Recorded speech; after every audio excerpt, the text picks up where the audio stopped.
Doctor Ariyam কর, আমি consultant cardiologist, lotus হাসপাতালের সাথে যুক্ত আছি। এটা একটা মজার ঘটনা আর কি, আজকে যেটা আপনাদের সাথে শেয়ার করব। মিস্টার তরুণ সরকার, উনি পেশার ভাবে উনি একজন কুক, আর আমরা সাধারণত শুনি যে আর্মিরাই পোস্টেড থাকে কাশ্মীরে, কিন্তু উনি এই কুকিং হিসেবে উনি কাশ্মীরে পোস্টেড ছিলেন। সেইখানে ওনার একটা ম্যাসিভ হার্ট অ্যাটাক হয়। তো কাশ্মীরে ওনার একটা অ্যাঞ্জিওগ্রাম করা হয় এবং হার্টের মেন রক্তনালীতে একটা খুব ক্রিটিক্যাল ব্লকেজ পাওয়া যায়। কিন্তু সেইখানে সেরকম চিকিৎসা ব্যবস্থা না থাকার জন্য ওনাকে ছেড়ে দেওয়া হসপিটাল থেকে। উনি নিজের জন্মস্থান পশ্চিমবঙ্গে ফিরে আসেন, কলকাতাতে ফিরে আসেন। কিন্তু যেহেতু রোগটা ছিল, উনি নিজের কাজকর্ম করতে পারছিলেন না, কষ্ট পাচ্ছিলেন। বিভিন্ন জায়গায় চেষ্টা করলেন চিকিৎসা পাওয়ার জন্য, অন্য হাসপাতালেও গেছিলেন, যেরকম আপনারা শুনলেন। তো সেখান থেকে বুঝতেই পারছেন যে কাশ্মীরে যেহেতু সেই সময় সঠিক টাইমে চিকিৎসা হয়নি, তো ওনার তারপরে যে হাসপাতালগুলিতে দেখিয়েছিলেন ওইখানে ওনাকে কিছু নিরাশ হয়ে যাওয়ার মতনও কথা বলা হয়েছিল, যে আপনার রোগ অনেকটা বেড়ে গেছে, আপনার রোগের যে স্টেজ সেটা পেরিয়ে গেছে, আর এই মুহূর্তে আপনার কোনো চিকিৎসা করা পসিবল না, আর কোনো অস্ত্রোপচার করা যাবে না। তো বাকি জীবনটা আপনাকে এইভাবেই যতটা হয় ওষুধ খেয়ে কাটাতে হবে। তো এই নিরাশ হতাশ অবস্থাতে উনি কিভাবে নিজের দৈনিক জীবনযাপন কাটাবেন, কি করে কাজ করবেন, কারণ কাজ না করলে তো আর্থিক অবস্থাও উনি নিজের কুল কিনারা মেটাতে পারছিলেন না। তো সেই অবস্থাতে উনি কোথা থেকে জানি না নাম শুনে আমাদের কাছে এলেন, এসে নিজের দুঃখের গল্প সবকিছুই বললেন আমাদের। আমরা বললাম যে না, যখন মানুষটি এত কষ্ট পাচ্ছে, চারিদিক থেকে ওনাকে মানা করে দেওয়া হয়েছে, না বলে দেওয়া হয়েছে, আমরা একটা লাস্ট চেষ্টা করে দেখি। আমরা অ্যাঞ্জিওগ্রাম করি ওনার ব্লকেজটি সত্যি আগে যা ছিল, ঠিক সময় চিকিৎসা না হওয়ার জন্য যা ছিল তার থেকে অনেকটাই বেড়ে গেছিল। তো আমরা ওনাকে বললাম যে ভাই, আমাদের চেষ্টা ছাড়া তো কিছু করার নেই। উনি হাসি মুখে আমাকে বললেন যে স্যার, আপনি যা বলবেন আমি তাই শুনবো, কপালে যা আছে তাই মেনে নেব।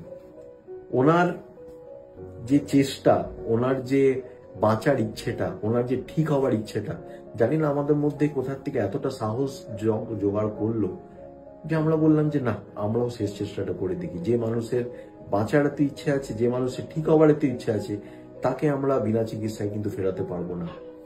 বাড়ির লোকেদের অসহ্য সহযোগিতা ছিল, ওনারা কনসেন্ট দিলেন, বললেন যে ডাক্তারবাবু আপনাদের যা ভালো মনে হয় তাই করুন, আমার রুগী তো এমনি মরে যাচ্ছে। আমরাও একটা সাহস জোগালাম নিজেদের মধ্যে, পুরো টিমকে বললাম। আমাদের ডক্টর শ্রুতি কুন্ডু, উনি প্রচন্ড এফিসিয়েন্ট কার্ডিয়াক অ্যানাস্থেসিস্ট, ওনার সাথে আমরা ডিসকাস করলাম ব্যাপারটা। উনি সব রিপোর্টপত্র দেখে বললেন যে ঠিক আছে, আমার জীবনে তো অনেক চ্যালেঞ্জেস নিয়েছি, চলো এই চ্যালেঞ্জটাও নেমে দেখা যাক। তো সেই দিনকে আমরা প্রায় সব ভগবানেরই নাম নিয়ে ফেলেছিলাম, ঠিক আছে। অ্যান্ড এই কাশ্মীর বলছি আর কি, যেন কাশ্মীরে লড়াই করতে গেলে যেরকম সোলজার্সরা একদম ওয়ার ফ্রন্টে দাঁড়িয়ে থাকে বন্দুকের নিয়ে, আর কি হবে পরের ব্যাটেলের পরে, কে জিতবে কে হারবে, ওই জিনিসটা যেরকম একটা আর্মি ম্যানের ভিতরে থাকে আর ফ্যামিলিদের মধ্যেও থাকে, সেই জিনিসটা কিন্তু আমাদের সঙ্গে সেই জিনিসটাই হচ্ছিল। সেদিনকে প্রথমবার স্ক্রাব করে যখন ওটি ড্রেসটা পরে মাথায় টুপিটা পরলাম, আমার মাথা তো এটাই হচ্ছিল, মনে হয় আজকে কার্গিলের যুদ্ধতে যাচ্ছি, কে মরবে কে জিতবে, ভগবানের কি ইচ্ছে আছে জানি না, কিন্তু চলো দেখা যাক। আমরা শুরু করলাম, আমরা বেশ কথা বলতে বলতেই শুরু করলাম। ওনাকে বললাম যে তরুণ বাবু, আপনি যদি ভালো হয়ে যান তাহলে কিন্তু কাশ্মীরি টিটা আমাকে খাওয়াতে হবে। উনি বললেন ডাক্তারবাবু ভালো করে দিন, কাওয়ার টির সাথে শুরু করে যা যা কাশ্মীরি আলুর দম সব আপনাকে খাওয়াবো। ইমোশনালি অ্যাটাচড হয়ে গেছিলাম, তো ভাবলাম যে না, ইমোশনালি অ্যাটাচ যখন হয়ে গেছি তো এই মানুষটাকে দ্বিতীয় জন্ম দিতেই হবে। শুরু হলো যুদ্ধ, 1 ঘন্টা ধরে যুদ্ধ চললো। আলটিমেটলি শেষ হওয়ার পরে যখন দেখলাম যে আর্টারি, আমরা এই আর্টারিটি বিরাট বড় আর্টারি, এটা বন্ধ ছিল, এটা যখন আমরা এনজিওপ্লাস্টি করে খুলে দিতে পারলাম, তখন জাস্ট গ্লাভসটা খুলে, মুখ থেকে মাস্কটা খুলে প্রথম তরুণবাবুকে জিজ্ঞেস করলাম, তরুণবাবু চাটা কবে খাওয়াচ্ছে। এই ছিল কাশ্মীরি কাওয়া টিয়ের ওনার সাথে আমার গল্পের শুরু আর গল্পের শেষ। বাকিটা আপনারাও দেখছেন যে উনি নিজেও আজকে নিজের থেকে উঠে এসে বলছিল একটু কবে খাবেন সেটা বলুন। তো এইরকমই যাতে বিভিন্ন পেশেন্টকে যাতে অন্যকে চা খাওয়ার আশা রাখতে পারি, এটাই ডাক্তারের এইটুকুই পাওনা, আমাদের এইটুকুই পাওনা। আমরা সারাদিন না খেয়েও কাজ করতে পারি, কিন্তু দুটি মিষ্টি কথা যদি পেশেন্ট আমাদেরকে ঠিক হওয়ার পরে বলে যায়, এর থেকে বড় প্রাপ্য ডাক্তারি জীবনে কোনোদিনও হতে পারে না। অসংখ্য ধন্যবাদ যারা যারা পেশেন্টরা আমাদের বিশ্বাস করে, অন্যদের জায়গা থেকে বিশ্বাস হারিয়ে আমাদের উপরে বিশ্বাস করে আসছেন এবং আমাদের কাছে ট্রিটমেন্ট পেয়ে এরকম হাসি মুখে ভালোভাবে বাড়ি যাচ্ছে। Thank you.